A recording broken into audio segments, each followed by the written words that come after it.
ABC One Television. ABC One Television. Le leader en actualité.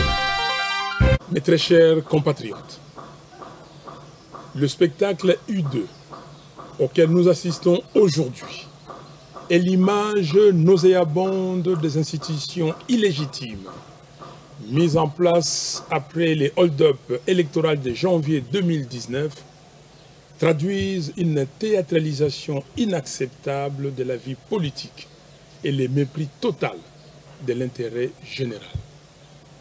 En effet, au moment où toutes les filles et tous les fils du Congo se mobilisent pour sauver le pays de l'occupation de ses terres, du pillage de ses ressources naturelles, ainsi que de sa balkanisation, la coalition FCC cache, nous distrait avec un semblant de bras de fer qui paralyse le pays et qui détruit davantage les piliers de la démocratie.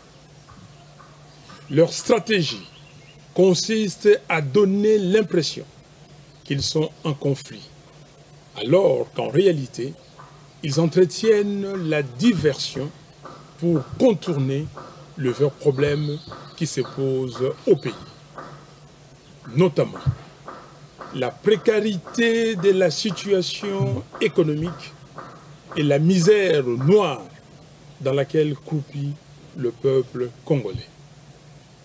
L'insécurité généralisée dans le pays, la corruption érigée en système de gouvernance, la présence inacceptable des armées étrangères sur le sol congolais, l'exhumation du rapport mapping et la création d'un tribunal pénal international pour la République démocratique du Congo, l'occupation et la balkanisation de notre pays. Mes très chers compatriotes, voilà pourquoi, dans leur message au peuple congolais du 15 octobre courant, nos évêques nous encouragent en disant, je cite, « L'heure de nous mettre debout et de marcher dans la lumière a sonné. Réveillons-nous de notre sommeil pour un engagement citoyen. » Fin de citation. Mes très chers compatriotes, Monsieur Joseph Kabila et Monsieur Félix Tshisekedi se disputent le pouvoir qu'ils ont confisqué au peuple. Chacun d'eux veut maintenant contrôler la Commission électorale nationale indépendante, CENI, et la Cour constitutionnelle, avec l'intention manifeste de poursuivre l'œuvre de destruction perpétuelle de la démocratie par des coups d'État.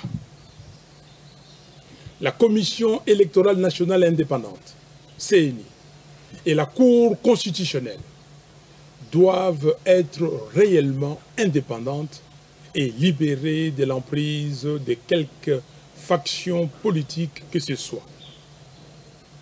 Ainsi, seule une dénonciation publique du deal peut attester de la sincérité de chacun d'eux.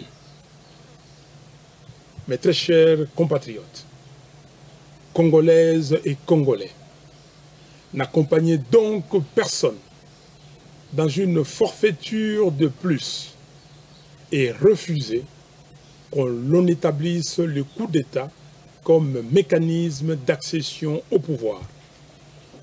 C'est pourquoi, en toute responsabilité, je demande une fois de plus aux leaders de nos confessions religieuses, nos pères spirituels, d'offrir leurs bons offices pour pouvoir réunir toutes les parties prenantes afin de trouver consensuellement une solution à la crise qui déchire notre pays. Au président des pays membres de la SADC, je les prie de s'engager à accompagner les leaders religieux congolais dans la recherche d'une solution à la crise congolaise.